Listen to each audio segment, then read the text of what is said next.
Olá, tudo bem? Aqui quem fala é o Daniel, da ilha de Boipeba. Estamos aqui mais um dia para meditar na palavra de Deus.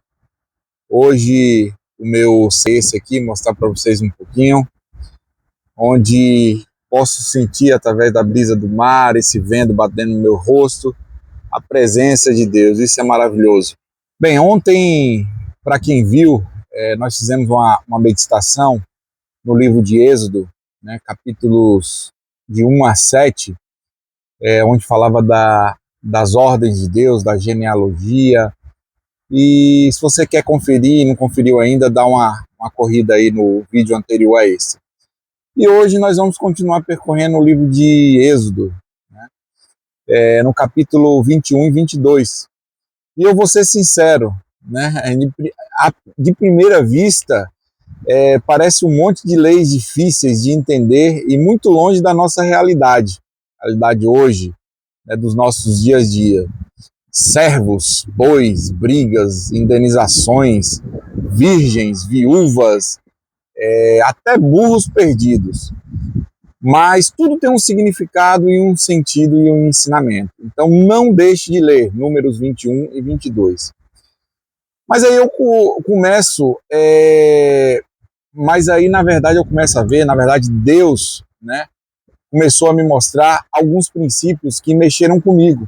E eu tenho certeza que vai mexer com você também, se você parar aí agora, abrir a sua Bíblia, nos capítulos 21 e 22 de Êxodo, e pedir ao Espírito Santo de Deus que te traga a revelação da palavra. Deus, ele mora nos detalhes. Esse foi o principal destaque que o Senhor trouxe para mim dentro desses dois capítulos, né? Não é só na hora do culto, do louvor, do milagre, no meio da multidão que Deus age. Muito pelo contrário. Não que ele não haja nesses lugares, mas eu tenho certeza que as maiores experiências e os maiores ensinamentos são tirados quando só está você e ele, né? E é difícil às vezes a gente entender isso, mas é a realidade, e a Bíblia está repleta disso, que ele está, né, mesmo quando perdemos algo. É difícil às vezes perder, ninguém quer perder, ninguém gosta de perder, a verdade é essa.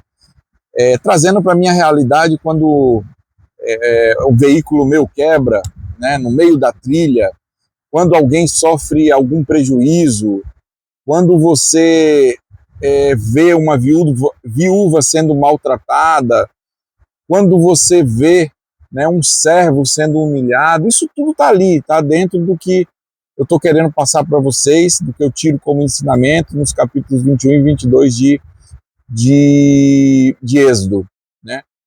Quando uma briga gera dano, quando uma atitude errada precisa ser consertada, Deus se envolve até no que a gente pensa que não é importante, não importa. E por não ter dado certo, a gente acha que Deus não quer se envolver ou não está envolvido. E isso é um grande erro nosso. E a gente aprende ali em Êxodo 21 e 22 princípios, né, de que Deus ele se envolve em tudo, em detalhes, né? E sabe o que eu aprendi?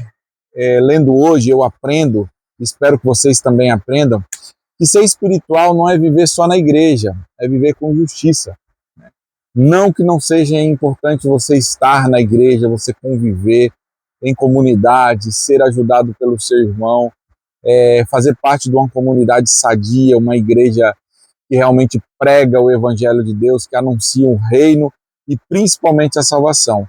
Mas não é só viver na igreja. Infelizmente, as pessoas têm trocado, né, muito a realidade disso. Acha que ir na igreja já cumpre o seu papel como cristão, agrada a Deus e está tudo certo. Isso é uma ilusão. Né? Você nunca vai saber o que é uma vida cheia do Espírito Santo se não fizer isso e muito mais no seu dia a dia, na sua particularidade. Ser servo de Deus não é só orar forte, como muita gente acha que é, né? É não enganar ninguém, é tratar com respeito quem tem menos, com humildade. Esses são os princípios de Cristo na minha vida, na sua vida. Deus quer que eu repare o erro e não apenas diga, foi mal. Assim como está lá em Êxodo 21 e 22. Deus ensinando, olha, você fez, beleza, você vai restituir, você vai devolver, você vai pagar, você vai... É assim que funciona. E nos dias de hoje continua do mesmo jeito, né? E mais, né? Ele se importa com quem sofre em silêncio. Às vezes, quem nós fazemos algum mal está sofrendo em silêncio e Deus está vendo. Né? Não é porque aquela pessoa não te importuna mais, falando da dor dela, que está tudo certo. Se você ainda não reparou, se eu não reparei ainda o que precisa ser reparado. Ele ouve a viúva, ele defende o órfão, ele luta pelo estrangeiro. Deus é Deus. E sabe o que serve para mim hoje? É um tremendo tapa na cara. Mas glória a Deus que Deus me dá a oportunidade de aprender dentro da palavra de Deus o que eu devo fazer e como ser uma pessoa melhor a cada dia. E espero que Ele também traga isso ao seu coração. Não sou eu. Eu estou aqui compartilhando com vocês a minha meditação, as minhas lições, o que eu tiro realmente da palavra de Deus para que seja uma pessoa melhor, viva melhor, um cidadão melhor, um pai melhor, um filho melhor, um esposo melhor. Confesso que tem muita coisa que fiz de errado, né, e tenho consciência, e eu não consegui consertar, apesar de estar tentando consertar ainda, e que Deus me ajude, e que eu consiga consertar, né, o que eu sei que eu fiz mal a alguém, ou em alguma situação. Mas esses capítulos me lembram que Deus não desistiu de me ensinar a ser justo no detalhe, e é por isso que eu quero continuar pedalando, continuar caminhando dentro da palavra de Deus. E talvez você esteja igual eu, né, tentando acertar, mas tropeçando. De cada um acerto que você faz, você tropeça 2 vezes. Eu também sou assim, mas eu estou tentando através da palavra de Deus, dos ensinamentos de Cristo, das lições dos homens de Deus que ali caminham dentro da palavra e nos deixam os ensinos, né, do que eles já passaram, do que eles já viveram, das experiências com Deus, para que eu tenha as minhas experiências com Deus, né?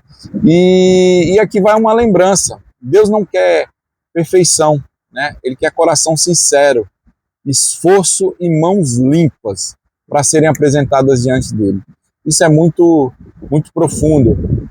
Não é fácil. Quem falar que é fácil viver essa vida de perdão, de reconciliação, de reconhecer o erro, de engolir o orgulho, de ter humildade para pedir o perdão, para se reconciliar, para fazer o bem, não é fácil, mas é possível. Ele quer que você peça perdão, mas também devolva o que pegou.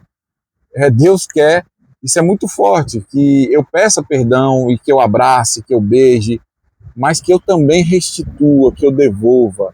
Eu tenho plena consciência disso e peço a Deus que me ajude a restituir, né, a devolver aquilo que eu causei prejuízo ao longo da minha vida. Cada um tem a sua história, a sua particularidade e sabe, e nesse momento eu sei que Deus está falando ao seu coração aquelas coisas que você precisa restituir, e nem sempre é só material, né? A grande maioria das vezes o que precisa ser restituído é o amor, é a companhia, é a atenção, é o afeto, com um familiar, com um amigo, ou às vezes até com um inimigo mesmo, que você precisa reparar alguma coisa. Eu não sei, mas o Espírito Santo de Deus, ele é especialista em trazer isso aos nossos corações, e eu sei que vai tocar no seu aí. Que você ore, mas também seja justo quando ninguém está vendo. Seja prático. Peça a Deus que te abençoe, mas abençoe também as pessoas com que você convive, com que você vive, né, que estão perto de você. Leve o reino de Deus. Não apenas ore pedindo para Deus te abençoar, né, mas abençoe, vá, dê o primeiro passo. Minha oração hoje é que eu e você consigamos ser pessoas e servos melhores, né? Peço a Deus hoje que Ele nos ajude a romper, né, as barreiras, às vezes da vergonha, às vezes do preconceito, que infelizmente existe muito, e venhamos a compartilhar o amor de Deus, reparar, corrigir a coisa mal, o que fizemos de mal às outras pessoas, não deixar com que, em nome de Jesus, a religiosidade tome conta das nossas vidas e achar que porque vamos à igreja, porque cumprimos ali um rito, Deus está se agradando de nós. Não, é o seu dia a dia, é o dia a dia que nos aprovam diante de Deus. Então, restitua aquilo que você acha que fez mal a alguém, peça perdão, perdoe, vive intensamente os exemplos que Deus deixou ali no livro de Êxodo, né, capítulos 21 e 22. Deus, ele se preocupa com detalhes, então às vezes a coisa é pequenininha, mas Deus está de olho em você, está de olho em mim, para que andamos de fé em fé, crendo que Ele controla a nossa vida, quer nos fazer bem, mas Ele quer a nossa obediência também, e Ele quer que sejamos pessoas, cidadãos, pais, filhos, irmãos, maridos, mulheres, melhores a cada dia, e venhamos a ser bênção na vida do outro. Que Deus te abençoe, tenha um dia abençoado, que o Senhor faça resplandecer o rosto dele sobre ti e te dê a paz. Um forte abraço e até a próxima.